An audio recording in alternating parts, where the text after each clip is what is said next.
السلام علیکم ورحمۃ اللہ وبرکاتہ۔ الحمدللہ وحدہ والصلاۃ والسلام علی من لا نبی بعد، اما بعد، اعوذ باللہ من الشیطان الرجیم، بسم اللہ الرحمن الرحیم۔ ناظرین، بحرین سے ایک بھائی کا سوال ہے کہ اس نے یہ کہا ہے کہ میرے والد صاحب اور ایک ہماری بھابھی اچانک ڈیتھ ہو گئی، اور گھر کے اندر بھی ہماری الجھن سی بنی ہوئی ہے، پریشانی سی بنی ہوئی ہے۔ تو یہ کیا وجہ ہے کہ اچانک ڈیتھ ہو جانا، یا کوئی اچانک ہی بیماری لاحق ہوئی اور فوت ہو گیا، اس کے پیچھے کیا وجہ ہے؟ اور وہ بھی اپنی زندگی میں الجھن ان کو رہتی تھی۔ تو میں نے ان کو پوچھا کہ آپ کی فیملی کے اندر چھوٹی چھوٹی بات پہ غصہ تو نہیں کرتے، چھوٹی بات کو پہاڑ تو نہیں سمجھتے ہو، محبت آپس میں نفرت میں تو نہیں بدل جاتی، اور اسی طرح آپ آپس میں بیٹھتے نہیں ہیں، ہاں آپس ایک دوسرے کے کام اچھے نہیں لگتے، شکل و صورت اچھی نہیں لگتی۔ اس نے کہا بالکل اسی طرح ہی ہے۔ تو ناظرین، یہ جو 6 علامات میں نے ڈسکس کی ہیں، یہ ہوتی ہے تفریق والا معاملہ۔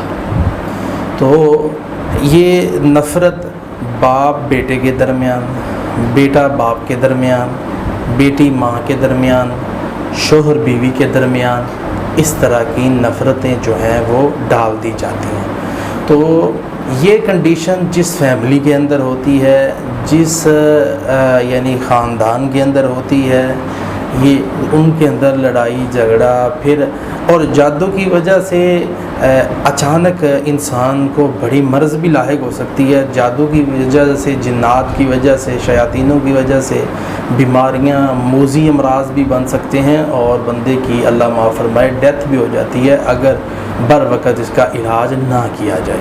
تو میں نے ان کو ان کا ایک پیشنٹ انہوں نے دیا ہے کہ اس کا علاج کریں۔ الحمدللہ اس کا علاج قرآن و سنت کے مطابق جاری و ساری ہے، اس کو دم بھی کیا جا رہا ہے، اور اس کو پڑھائی بھی دی گئی ہے۔ اور اس کی جو مختصر اور شاندار پڑھائی جو میں آپ کے سامنے انشاءاللہ رکھوں گا، درود ابراہیم ہے، سورہ فاتحہ، آیت الکرسی، سورہ بقرہ آخری دونوں آیت، سورہ یونس 85-86 نمبر آیت، سورہ اخلاص، سورہ فلق، سورہ ناس، اللہم انا نجعلک فی نحور، صبح شام 7 بار یہ پڑھو انشاءاللہ تعالی۔ مزید رہنمائی کے لیے ڈسکرپشن میں نمبر ہوگا، وہاں سے آپ رابطہ کر سکتے ہیں۔ اس کا پرماننٹ انشاءاللہ تعالی علاج بتا دیا جائے گا کہ اس کا مکمل علاج، اگر کسی بندے کا مسئلہ زیادہ بڑا ہوا ہے تو کیا ہے اور کس طرح کیا جاتا ہے۔ والسلام ورحمۃ اللہ وبرکاتہ۔